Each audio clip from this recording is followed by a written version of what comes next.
Hormuz প্রণালী থেকে ইরানের পাতা মাইন অপসারণের কাজ শুরু করেছে যুক্তরাষ্ট্র। এ কাজে ব্যবহার করা হচ্ছে সামুদ্রিক রোবট ও ড্রোন। ওয়াল স্ট্রিট জার্নালের এক প্রতিবেদনে উঠে এসেছে এই তথ্য। হরমুজ প্রণালীর নিয়মিত নৌপথকে নিরাপদ করতেই মাইন শনাক্ত ও ধ্বংসের এই উদ্যোগ নিয়েছে ওয়াশিংটন।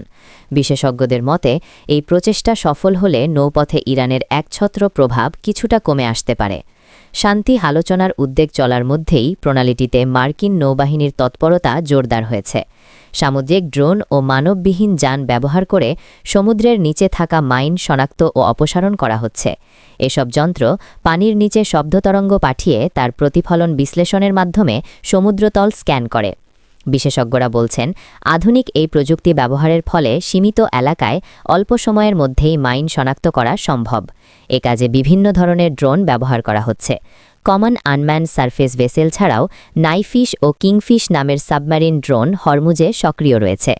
মার্কিন বিশ্লেষকদের মতে প্রথম ধাপে দ্রুত স্ক্যান করে মাইন শনাক্ত করা হচ্ছে। এরপর দ্বিতীয় ধাপে ড্রোনের মাধ্যমে সেগুলো নিষ্ক্রিয় বা ধ্বংস করা হচ্ছে।